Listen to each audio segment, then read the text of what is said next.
बोले हजुर म त विदेश गएर आएको विदेशतिर कस्तो छ हौ अनि के जाने भएन सोचिरहेको छु होइन यो विदेश जाने कुरो नगरेको हो है त्यही त अन्त मैले यसो सोचेको म आफै अब फेरि नजाने विचार गरिरहेको छु बरु यसो नेपालमा केही गरौँ कि भन्ने विचार गरिरहेको छु बरु नेपालमा केही गरेँ राम्रो भन्छ त्यही त यो विदेश अहिले जानुहुन्न गाह्रो छ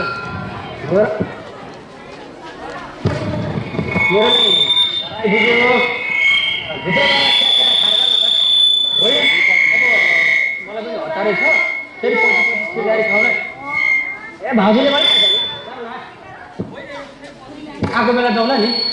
त्यसो जानुहुन्छ त जान्छु ल ताली जानु है त ल ल आज ढिलो पनि भयो बुढी बसेर नि आए जस्तो छ बल्ल बाउ बनाउनु बुढी ए बुढी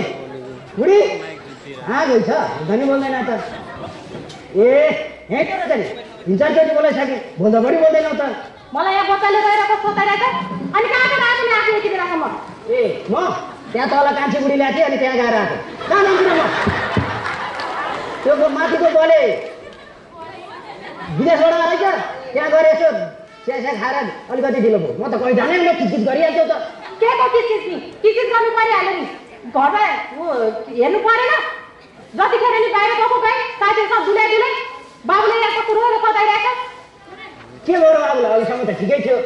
खै के भएको नि दिनभरि गएको रहेछ दुध पनि खाँदैन जति फकाए नि फकेकै होइन ठिकै छ नि त एकछिन हेरौँ अब अहिले मानेन भने तल मेडिकलमा लगाएर उपचार गरौँला नि अब भोक पनि लागेको छ खाना बस्यो गरी धन भनिरहेको यहाँ बच्चाले बताएर भ्याएको छैन भनेर घरमा आउनको एक दाना छैन आज दिनभरि लख डुली हिँडेको अन्नाको एक दाना छैन अरे अनि अस्ति भर्खर मान्छेलाई 5,000 घरहरू त तल है त भनेर दिएको के गर्यो त अनि त्यो 5,000ले मैले सुन किनेर ल्याएँ टपक्क बलेर हिँडेको छु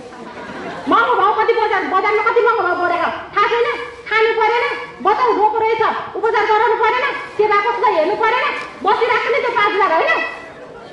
नरिसाउ न ठिकै छ नि त अहिले जे छ बनाऊ अब भोलि यसो सरसाबाट गरेर ल्याउँला नि त अब त्यही साबतको भरमा त होला नि काम गरेर खानु छैन दिनभरि डुलेर हिँड्नु परेको एकछिन बस्नु बच्चाले सुधाउँछ अनि बिस्तारै बनाउला जे छ त्यही